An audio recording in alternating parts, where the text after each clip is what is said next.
Lorsque vous voulez accéder à un site web, vous allez utiliser ce qu'on appelle un nom de domaine. Par exemple, cookieconnecté.fr, youtube.com, wikipedia.org. Bref, c'est le nom que vous tapez sur votre navigateur. Sauf que dans la pratique, votre navigateur, lui, il n'a pas besoin de ce nom de domaine. Lui, ce dont il a besoin, c'est de savoir à quel serveur se connecter. Et donc, l'adresse IP du serveur sur lequel il va chercher les pages web. Et l'adresse IP, c'est tout simplement un numéro d'identification qui va être attribué à chaque appareil connecté sur Internet. Et vous pouvez voir un exemple comme ce qui est affiché à l'écran.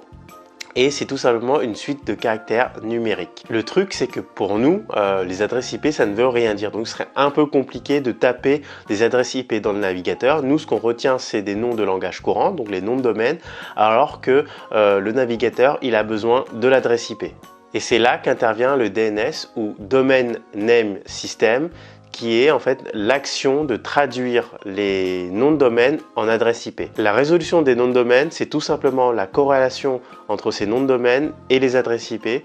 Et les serveurs DNS, ce sont tout simplement des serveurs chargés de faire la correspondance entre les noms de domaine et les adresses IP. Voilà, maintenant vous avez compris le principe du DNS qui est assez simple. Et maintenant, je vais vous expliquer en détail comment fonctionne la résolution DNS. Commençons par la notion de hiérarchie DNS avec l'exemple du nom de domaine wikipedia.org.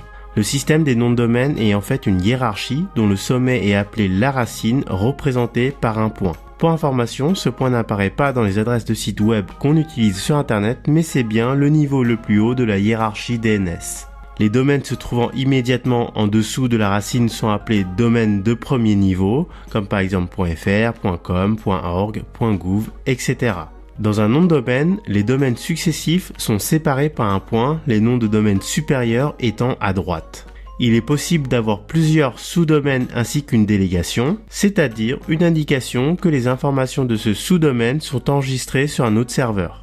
La résolution des noms de domaine est réalisée en parcourant la hiérarchie depuis le sommet en suivant les délégations successives. Et c'est exactement ce que l'on va voir maintenant. Imaginez que vous entrez sur votre navigateur fr.wikipedia.org. Votre navigateur va d'abord commencer par le résoudre en une adresse IP, tout simplement parce qu'il va avoir besoin d'une adresse IP pour savoir à quel serveur se connecter. Et pour savoir à quelle adresse IP est associé le nom de domaine fr.wikipedia.org, le navigateur va s'adresser à un serveur DNS dit récursif. Alors pour information, les fournisseurs d'accès à Internet mettent à disposition de leurs clients des serveurs récursifs par défaut quand ils se connectent à Internet, mais sachez qu'il existe aussi des serveurs récursifs ouverts comme Google Public DNS, OpenDNS ou Cloudflare. Quand un serveur DNS récursif doit trouver l'adresse IP d'un nom de domaine, un processus itératif va alors commencer pour pouvoir consulter la hiérarchie DNS de ce nom de domaine.